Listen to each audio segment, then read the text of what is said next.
మాజీ ప్రధాని డాక్టర్ మన్మోహన్ సింగ్కు విడిగా స్మారకాన్ని నిర్మించాలని కోరుతూ కాంగ్రెస్ అధ్యక్షుడు మల్లికార్జున్ ఖార్గే ప్రధాని నరేంద్ర మోదీకి ప్రతిపాదన పంపడాన్ని మాజీ రాష్ట్రపతి ప్రణబ్ ముఖర్జీ కుమార్తె సరిష్మా ముఖర్జీ విమర్శించారు.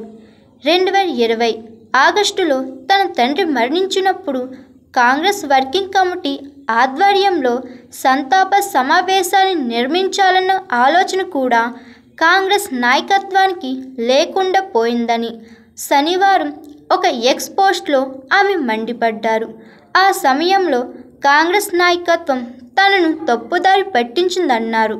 భారత రాష్ట్రపతులకు సంతాప సమావేశాలు నిర్మించే అలవాటు పార్టీకి లేదని కాంగ్రెస్కు చెందిన సీనియర్ నాయకుడు ఒకరు తనతో అన్నారని ఆమె చెప్పారు.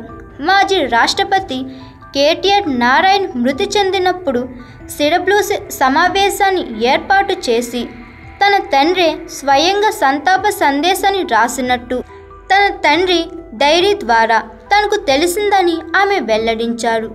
మాజీ ప్రధాని పివి నరసింహారావుకు ఢిల్లీలో స్మారకాన్ని కాంగ్రెస్ సారథ్యంలోని యూపీఏ ప్రభుత్వం నిర్మించలేదని సరిష్మా ముఖర్జీని సందర్భంగా గుర్తు చేశారు.